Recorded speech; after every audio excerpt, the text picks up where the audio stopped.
Duke Su receives a plate of buns and a note from Ali. 朝廷的观察使到哪儿了？替江二娘子催催。是。Of course, Li wasn't going to sit by and watch all of this happen. Her message for Duke Su was to send a tip to the imperial inspector that the Ye family is hiding away what should be tributes for the imperial court. Since it's come from the Duke himself, they have to take the tip seriously. The inspector and his men march over to the Ye residence, where third uncle says the family did not mean to disrespect His Highness, but all of their things have been seized by the local governor. He even imprisoned the servant who was guarding those things.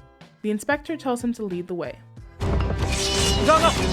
你看看，这些都是我们叶家的贡品。 They storm in on the governor, cross-dressing in the back.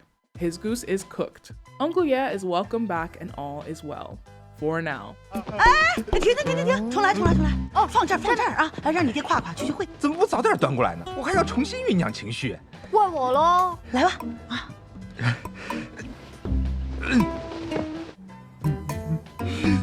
夫人。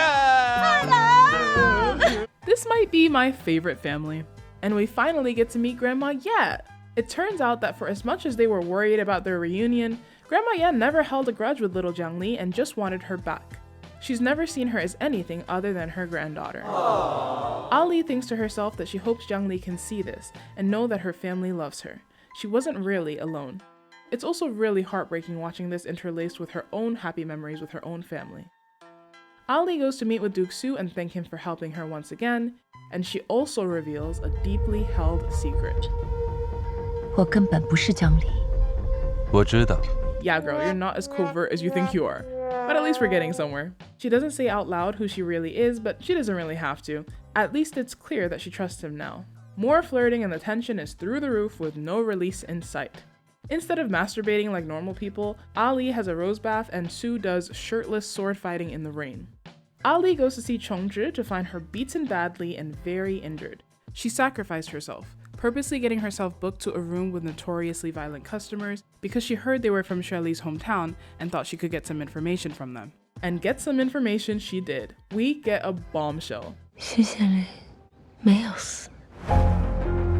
Chongzhi learned from those men that he was put on death row, but now, 6 months later, he still hasn't been executed. She ends up paying for this information with her life, as in the end, the injuries are too much for her to take. She dies with a final thought that all of this was worth being able to repay the boy she once loved.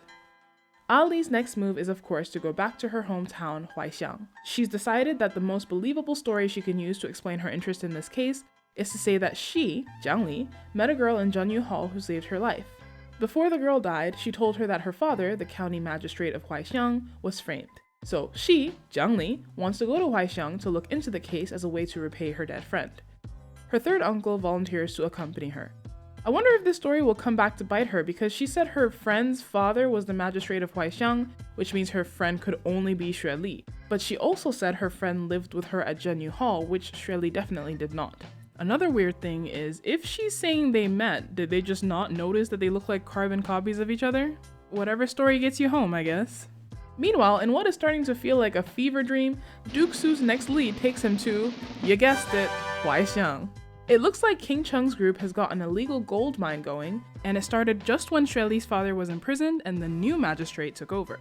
It's possible then that Chancellor Li was involved in this scheme to get rid of the Xue family so they could instate a new magistrate and profit from the illegal gold. So off we go to Huaixiang.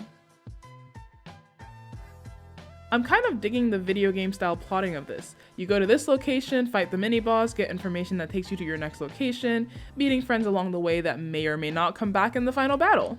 And now it's starting to look more and more like her mystery and Duke Su's mystery are one and the same.